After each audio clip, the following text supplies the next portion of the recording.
হবে। এত দিন পরে বাড়ি যাচ্ছি, সবারই কিন্তু টুকটাক আবদার থাকেই। তবে সবারই কিছু না কিছু আবদার থাকলেও মা কিন্তু কখনো মুখ ফুটে বলেনি আমায় যে এটা নিয়ে আসিস বা সেটা নিয়ে আসিস। সেই কারণে নিজে পছন্দ করেই হয়তো টুকটাক জিনিসগুলো কিছু কিনতে হবে। তবে সেই সব জিনিস কেনা মোটামুটি ওই বাড়ি যাওয়ার 1 সপ্তাহ মতো আগে করব। আর সেই সব ভিডিও কিন্তু শেয়ার করে নেব আপনাদের সাথে। আর এখানে পেঁয়াজটা ভালো করে মজে আসার পরেই তারপরে কিন্তু আমি ফোড়নের জিরে, এলাচ আর তেজপাতা, শুকনো লঙ্কাটা দিয়ে নিয়েছি।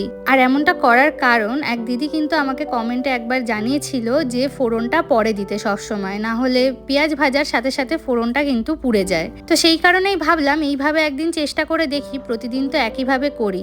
আর এখানে পেঁয়াজটা মজে যাওয়ার পরে তারপরে একে একে টমেটো কুচিটাও কিন্তু আমি দিয়ে নিয়েছি। সব কিছু ভালোভাবে মজে আসার পর আমি আগে থেকে ম্যারিনেট করা পনিরটা এর মধ্যে দিয়ে দিয়েছি। পনিরটা যেহেতু আগে থেকেই মশলা দিয়ে ম্যারিনেট করা ছিল, সেই কারণে এই রান্নাতে পরে আর কিন্তু আমি কোনো মশলা দিই।